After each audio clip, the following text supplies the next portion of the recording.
পরম করুণাময় প্রভুর নামে শুরু করছি। ইয়া হাইমুল কাইয়ুম, ইয়া কুদ্দুসুস সিররুল আজিজ, ইয়া গাউসুল আজম গাউসে পাক, বাল ইনদা রব্বিহিম ইয়ারজাকুন। আজকে একটা গুরুত্বপূর্ণ বিষয় নিয়ে হাজির হয়েছি। বিষয়টা হলো মাজার এবং কবরের মাঝে পার্থক্য কি। আমরা কবর আর মাজারের মাঝে পার্থক্য বুঝতে পারি না। কবর কাদের হয় আর মাজার কাদের হয়, আর আমরা কি মাজারে পূজা করতে যাই না মাজার জিয়ারত করতে যাই, এই বিষয়ে কিছু কথা বলবো। সাম্প্রতিক সময়ে বিভিন্ন জায়গায় কোটা সংস্কার বিষয় নিয়ে আন্দোলন হওয়ার পর উগ্রবাদীরা বা কিছু জঙ্গি গোষ্ঠীরা আল্লাহর অলিদের মাজারে আক্রমণ করেছে, মাজার ভাঙচুর করেছে।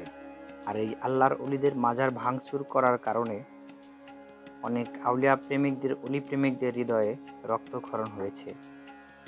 যেখানে পবিত্র কোরআনে আল্লাহ পাক সূরা ইউনূসের ৬২ এবং ৬৩ নম্বর আয়াতে বলেছেন, আমার অলিদের কোনো ভয় নেই, তারা চিন্তিত এবং দুঃখিত হবে না, তাদের জন্য পৃথিবী জীবন এবং পরলৌকিক জীবনে আছে সুসংবাদ।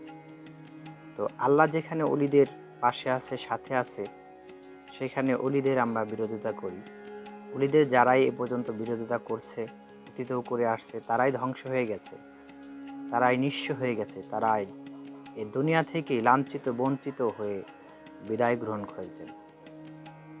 তাই এই সাম্প্রতিক সময় আমরা দেখলাম রাজশাহী গরিবুল্লাহ শাহর মাজার এবং বিভিন্ন জায়গায় মাজার ভেঙে ফেলা হয়েছে এবং সংখ্যালঘুদের আক্রমণ করা হয়েছে। তা আসুন মাজার এবং কবরের মাঝে পার্থক্য কি, এ বিষয়ে কিছু আলোচনা করি। মাজার পবিত্র স্থান, কারণ ইহা কবর নয়। কবর এবং মাজারের মধ্যে আকাশ পাতাল প্রভেদ, অবশ্য ধর্মীয় পরিভাষায়। কেননা মৃত্যু মানুষের জন্য কবর, জীবিতদের জন্য নয়। অর্থাৎ এখানে কি বোঝাচ্ছেন? মৃত্যু মানুষের জন্য কবর, জীবিত মানুষের জন্য কবর না। অর্থাৎ যারা মরার আগে মরে গেছে, যারা জীবনকে উৎসর্গ করেছে আল্লাহর প্রেমে, নবীর প্রেমে, তারা আল্লাহর ওলি হয়। যারা আপন দেহ থেকে খান্নাস নামক শয়তানটিকে তাড়িয়ে দিতে পেরেছে, তারাই আল্লাহর ওলি হয়। তারা মৃত্যুর আগেই মরে যায় এবং তাদেরই মাজার হয়, আর সাধারণ মানুষের হয় কবর। জন্য নয়, কেননা মৃত মানুষের জন্য কবর, জীবিতদের জন্য নয়। অথচ সর্বশক্তিমান আল্লাহতে যিনি ফানা তথা নির্বাণপ্রাপ্ত হয়েছেন, ইসলাম তাকে সর্বসময় জীবিত বলে দৃঢ়ভাবে ঘোষণা করেছে। সুতরাং যিনি সর্বসময় জীবিত, তার আস্তানাকে কবর না বলে মাজার বলা হয়। ইসলামে কবর পূজা নিষেধ, কারণ কবরে মৃত্যু ব্যক্তি থাকে। যদিও আজকাল আমরা মাজার এবং কবরের সূক্ষ্ম প্রভেদ না বুঝে সমাজের অনেক গণ্যমান্য ব্যক্তি ও নেতাদের কবরকেও মাজার বলি, ইহা আমাদের একান্ত অনিচ্ছাকৃত ভুল। তাছাড়া পবিত্র এক ইসলামে ইতিমধ্যে ৭৩টি ভাগে বিভক্ত হয়ে গেছে।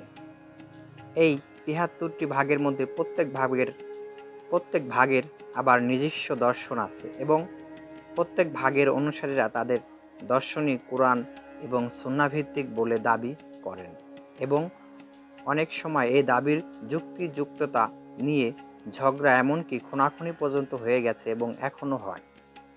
কখনো সুন্নি ও কাদিয়ানীদের মধ্যে, আবার কখনো সুন্নি এবং শিয়াদের মধ্যে, আবার কখনো সুন্নি এবং ওহাবিদের মধ্যে। হযরত মুহাম্মদ সাল্লাল্লাহু আলাইহি সাল্লামের নামে যদি সৌদি আরবে মিলাদুন্নবী পাঠ করেন, তবে সঙ্গে সঙ্গে চাবুকের আঘাত খেতে হবে, কারণ সৌদি আরবের শ্রদ্ধেয় ভাইরা প্রায় সবাই ওহাবি এবং ওহাবিরা নবীর নামে মিলাদ পাঠ করাকে শিরক, বেদাত এবং নাজায়েজ মনে করেন। একমাত্র সুন্নি মুসলমানেরাই মাজারকে সম্মান করেন। মুসলমানদের মধ্যে এমন দলও আছেন যারা মাজারের বলে কোনো কিছু মানতে একদম নারাজ। এই রকম একটি দলের নাম ওহাবি। সৌদিও ওহাবি ভাইয়েরা সংখ্যায় অনেক কম হলেও সুন্নিদের মধ্যে প্রবেশ করে সুন্নিদের ধর্মদর্শনের ভারসাম্য নষ্ট করে দিচ্ছেন। হাইকোর্টের মাজার শরীফে যিনি আছেন, তার নাম হযরত খাজা শরীফুদ্দীন চিশতি।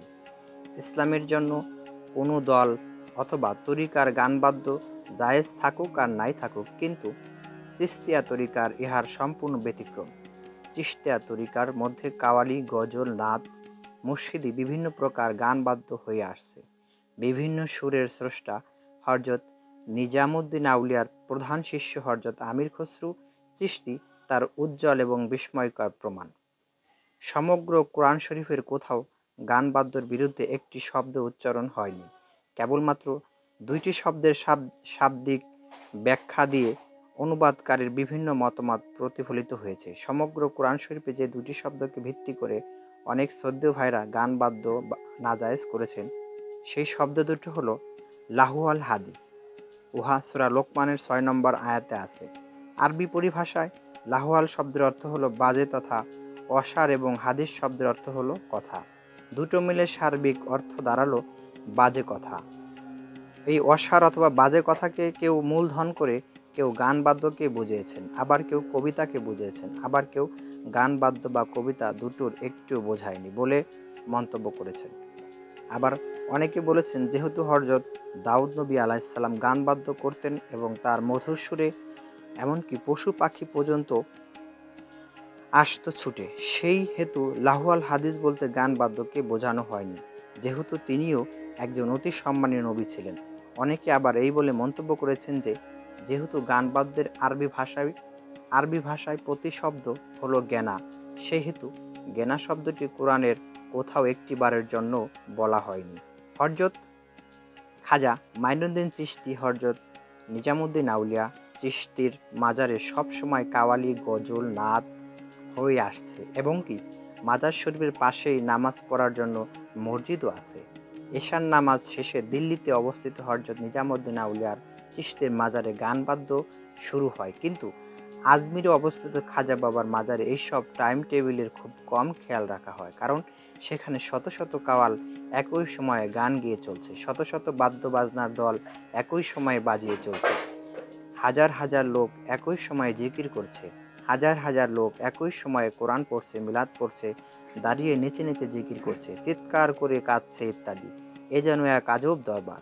এখানে যেন সব নদীর মিলনস্থল, মহাসমুদ্র এবং মহাসর্বজনীন। এত বড় সর্বজনীন তার বিশাল প্রকাশ পৃথিবীর আর কোনো নবী ওলির মাজারে আছে কিনা আমার জানা নেই, কারণ এখানে পৃথিবীর এমন কোনো সম্প্রদায়ের লোক নাই যে আসা যাওয়া না করেন।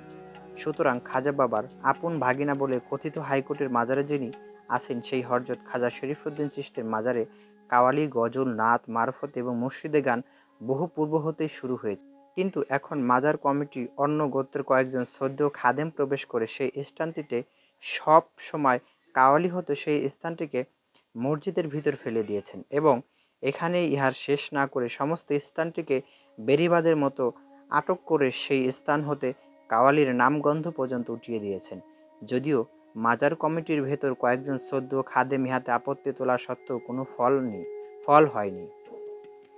মাজার আল্লাহর পাগলের ঘর। এখানে বিচিত্র ধরনের আল্লাহর আশেক আসবে এবং বিচিত্রভাবে তাদের মনের ভাব প্রকাশ করবে। এখানে গোলাপি একমাত্র ফুল, তাই অন্য ফুলের স্থান নেই। বলার মতো বোকামি থাকতে পারে না।